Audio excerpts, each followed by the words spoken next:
Assalamualaikum anak-anak. Hari ini kita akan belajar bersama Bapak Muhtar dan Ibu Delia. Halo anak-anak. Bagaimana kabar kalian hari ini? Semoga semuanya selalu baik ya. Dan jangan lupa untuk selalu menerapkan 5M, yaitu mencuci tangan, memakai masker, menjaga jarak, menjauhi keramaian, dan mengurangi mobilitas. Anak-anak, kita akan belajar di tema 8, subtema 3, pembelajaran 5 dan 6 mengenai bumi, matahari, dan bulan. Di pembelajaran 5 akan bersama Bapak Muhtar dan di pembelajaran 6 akan bersama Ibu Delia. Sebelum kita belajar, mari kita membaca doa dulu supaya pembelajaran kita mendapat berkah ya. Membaca doa dimulai. Amin. Anak-anak, jangan lupa juga ya untuk mengisi absensi di link yang telah diberikan di grup WhatsApp ya. Sekarang mari kita belajar. Anak-anak, pernah dengar tidak tentang tahun baru Hijriah? Pasti sudah pernah bukan? Lalu apa bedanya dengan tahun baru yang selalu ramai di tanggal 1 Januari? Jika ingin tahu, yuk kita baca teks di samping ini bersama-sama ya. Kalender Masehi dan kalender Hijriah. Perputaran bumi mengelilingi matahari atau revolusi bumi, dan perputaran bulan mengelilingi bumi atau revolusi bulan. Digunakan untuk menentukan tahun Masehi dan tahun Hijriah. Sistem penanggalan Masehi ditentukan berdasarkan kala revolusi bumi. Sistem penanggalan Hijriah ditentukan berdasarkan kala revolusi bulan. Nah, anak-anak, yang barusan itu perbedaan antara tahun Masehi dan tahun Hijriah. Lalu barusan diulas sedikit mengenai tahun Masehi. Sekarang mari Bapak perjelas mengenai tahun Masehi ini. Tahun Masehi ini juga disebut tahun Syamsiah atau tahun matahari.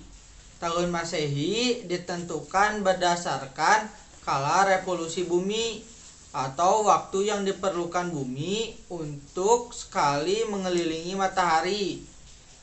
Kala revolusi bumi adalah 365 1/4 hari. 1 tahun Masehi dibagi menjadi 12 bulan.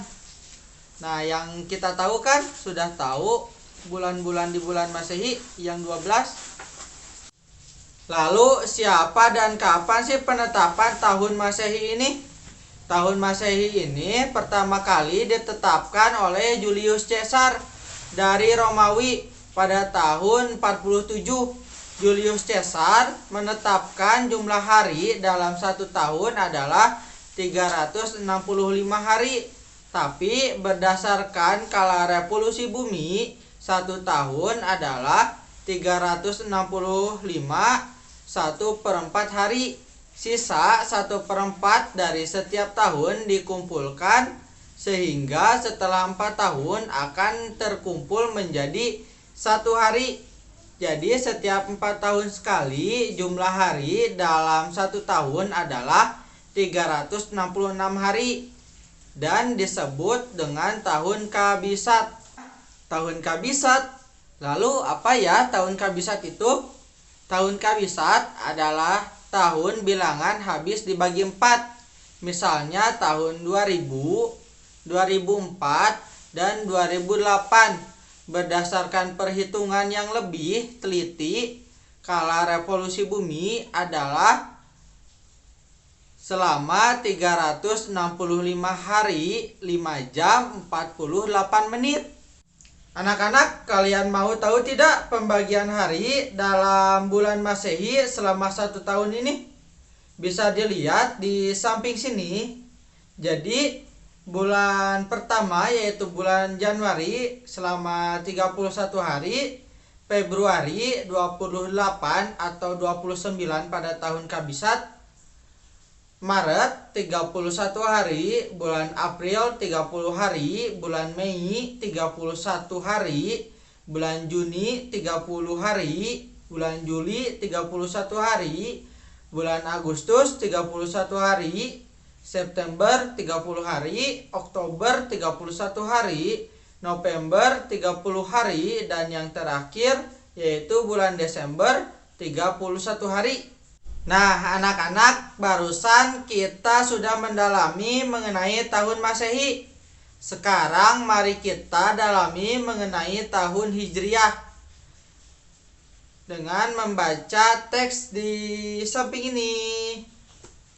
Tahun Hijriah juga disebut tahun Komariah atau tahun bulan.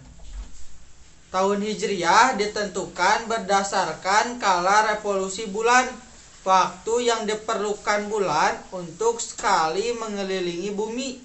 Kala revolusi bulan adalah 29 lebih setengah hari, sehingga jumlah hari dalam satu tahun adalah 29 lebih setengah hari dikali 12 adalah 354 hari. Jadi satu tahun Hijriah dibagi menjadi 12 bulan. Anak-anak, ternyata di tahun Hijriah juga ada tahun kabisat loh. Jadi bagaimana ya tahun kabisat di tahun Hijriah ini? Jadi kalender Hijriah juga mengenal tahun kabisat. Jumlah hari dalam satu tahun kabisat Hijriah satu hari lebih lama dibandingkan tahun Hijriah biasa, yaitu 355 hari. Pada tahun kabisat Hijriah, jumlah hari dalam bulan Zulhijjah adalah 30 hari. Berdasarkan hal tersebut, hari-hari dalam Islam setiap tahun bergeser lebih awal 11 hari pada tahun Hijriah biasa dan bergeser 12 hari pada tahun kabisat. Anak-anak, ini adalah pembagian hari di tahun Hijriah. Mari kita hafal yuk. Bulan Muharram itu 29 hari, bulan Safar 30 hari, bulan Rabiul Awal 29 hari, bulan Rabiul Akhir 30 hari, bulan Jumadil Awal 29 hari, bulan Jumadil Akhir 30 hari, bulan Rajab 29 hari, bulan Sya'ban 30 hari, bulan Ramadan 30 hari, bulan Syawal 30 hari, bulan Zulkaidah 29 hari, dan bulan Zulhijjah 29 hari atau 30 hari pada tahun kabisat Hijriah. Anak-anak, sepertinya pembelajaran 5 ini bersama Bapak Muhtar telah selesai. Sekarang di pembelajaran 6 akan dilanjutkan oleh Ibu Delia ya. Semangat belajar. Halo anak-anak, masih semangat belajarnya? Harus tetap semangat ya pastinya. Sekarang pembelajarannya akan dilanjutkan bersama Ibu Delia. Anak-anak, sebelum membahas materi selanjutnya, coba Ibu ingin bertanya dulu kepada anak-anak di rumah. Apa yang akan kalian lakukan jika melihat atau bertemu dengan orang yang memiliki kesulitan? Pernahkah kalian memberikan pertolongan kepada orang lain? Bagaimana sih perasaan kalian ketika kalian mampu menolong orang lain? Nah, sekarang coba kalian perhatikan gambar berikut ini. Jika kalian melihat situasi yang ada pada gambar ini, apa sih yang akan kalian lakukan? Ya betul, kita bisa membantunya dengan hal-hal yang sederhana. Misalnya memberi pakaian, memberi makanan, dan masih banyak lagi. Hal ini mengingatkan juga kepada kita semua bahwa kita sebagai manusia memiliki hak dan kewajiban. Nah, orang yang ada pada gambar ini memiliki hak untuk hidup yang nyaman dan layak. Nah, kewajiban kita sebagai manusia harus membantunya meringankan permasalahan yang dialami orang tersebut. Nah, masih ingatkah kalian mengenai hak dan kewajiban? Ayo kita belajar lagi mengenai hak dan kewajiban. Anak-anak di rumah, coba kalian baca teks percakapan yang ada pada halaman 125 di buku tema kalian. Nah, lalu kalian garis bawahi informasi yang kalian anggap penting pada teks percakapan tersebut.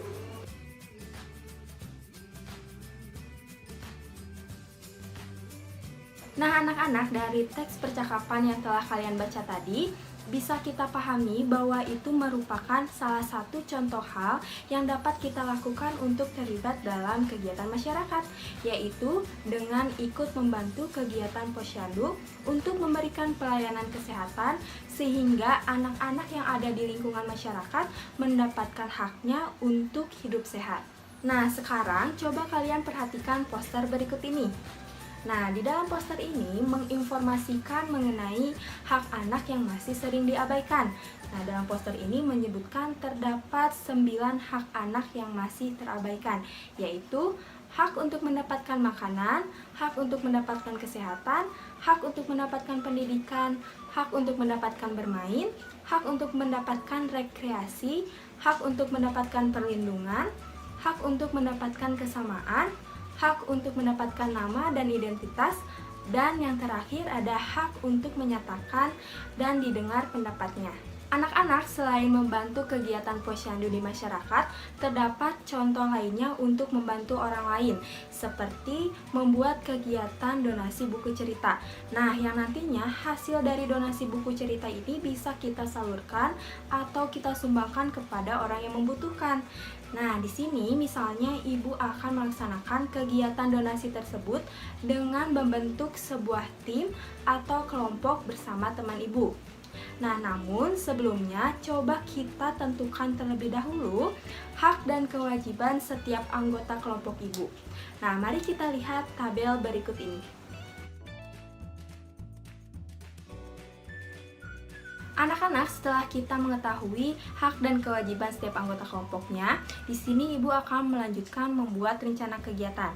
Nah, anak-anak bisa kita lihat seperti berikut ini.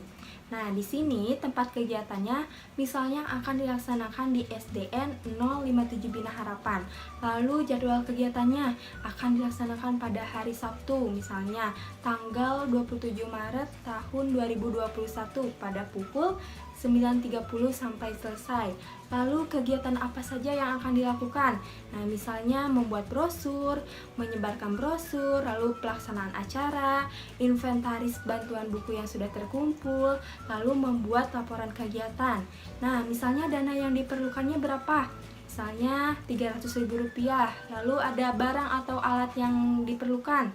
Misalnya ada brosur, alat tulis, dan lain-lain. Nah, anak-anak, untuk menginformasikan kegiatan yang akan kita selenggarakan kepada warga sekolah ataupun ke masyarakat umum lainnya, bisa kita lakukan dengan berbagai cara, ataupun informasi tersebut bisa disampaikan dengan beberapa bentuk, misalnya dengan menggunakan reklame. Nah, sekarang coba kalian ingat-ingat ya, reklame itu terdiri dari beberapa jenis atau beberapa bentuk. Misalnya, ada yang berbentuk iklan, spanduk, brosur, poster, dan baliho. Nah, di sini ibu akan menyampaikan informasi kepada orang lain ke dalam bentuk brosur. Nah, contohnya seperti berikut ini. Nah, anak-anak di rumah bisa mencobanya membuat brosur atau jenis reklame lainnya jika kita ingin menginformasikan sesuatu kepada orang lain. Anak-anak, alhamdulillah materi pada hari ini telah selesai. Semoga yang ibu sampaikan atau Bapak Mohtar sampaikan kepada kalian bisa bermanfaat dan bisa kita terapkan dalam kehidupan sehari-hari. Nah, tetap semangat dalam belajarnya dan jangan lupa untuk tetap mematuhi protokol kesehatan. Ibu ucapkan terima kasih. Wassalamualaikum warahmatullahi wabarakatuh.